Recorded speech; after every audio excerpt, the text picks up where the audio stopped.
This idealistic young people rejected the materialism around them in order to seek love and peace.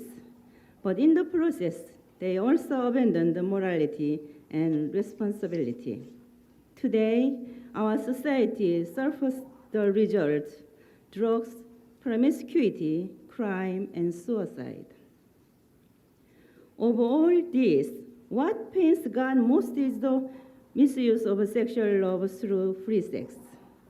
Love comes from the stimulation of unblemished emotion, but free sex destroys the purity of emotion. How many of us have been touched by the cruelty of infidelity and divorce? Where is God in all the one-night stands?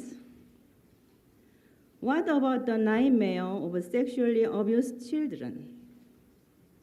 While the death toll of AIDS rises daily, our school boards pass out condoms, teaching the myth of safe sex and surrendering to the popular assumption that premarital sex is inevitable. A society that condones promiscuity is absolutely contrary to the will of God. Indeed, where there is free sex, homosexuality, drugs, and alcoholism, the world of true love is far away. Those who do God's will, on the other hand, live a lifestyle that is 180 degrees different. Throughout history, those who have walked a spiritual path of self-sacrifice have been bitterly opposed and persecuted by the rest of the world.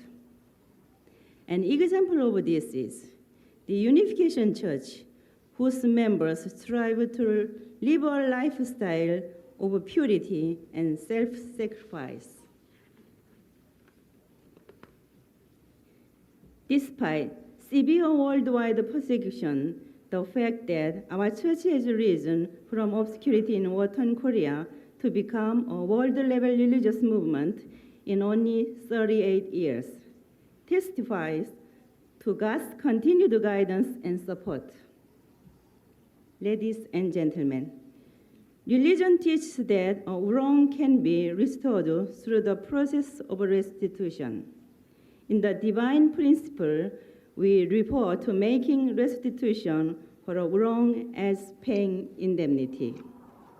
To make restitution for her wrong actions, fallen Eve needed to take the entire responsibility upon herself.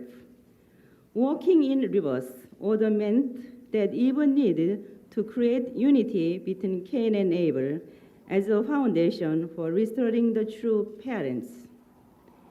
Abel was God's chosen representative, and Cain recognized this, should have united with his younger brother. Cain's killing of Abel, however, destroyed any chance of restoring Adam's family. Thus, God had to wait for another woman who could fulfill fallen Eve's restitution. One of the most significant women mentioned in the Bible was Rebekah, the spouse of Isaac, as the mother of Jacob and Esau. Rebekah held the same position in Isaac's family that Eve held in Adam's family. Unlike Eve, however, Rebekah understood God's providence and helped her second son Jacob to gain the blessing destined for the first son Esau. Just as Cain killed Abel, Esau wanted to kill Jacob when the blessing went to his younger brother. With Rebekah's help, however, these brothers eventually reconciled in a warm embrace. This reconciliation was a major victory for God. Nevertheless, it represented only a symbolic purification of God's lineage. The substantial purification of his lineage, however, have to be accomplished in the womb. This is the reason for the paradoxical story of Tamar. By understanding that Tamar, like Rebekah, was in the position of fallen Eve, it becomes possible to understand why Jesus was born of her lineage, the tribe of Judah. Tamar conceived with Judah, her father-in-law, the twin sons, Perez and Zerah. The Bible tells us that the two struggled in the womb for the position of firstborn. During Tamar's labor, Zerah's hand was the first to emerge, and the midwife tied a red string around his wrist. Then Zerah's hand disappeared back into the womb, and Perez, the younger, was born as the elder.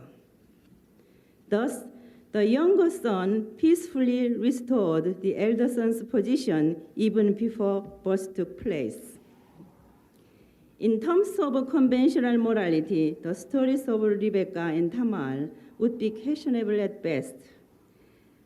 As we now see, God blessed them for their roles in reclaiming his lineage from Satan, so that Jesus could be born. 2,000 years later, Mary, the mother of Jesus, was born of Judah's lineage.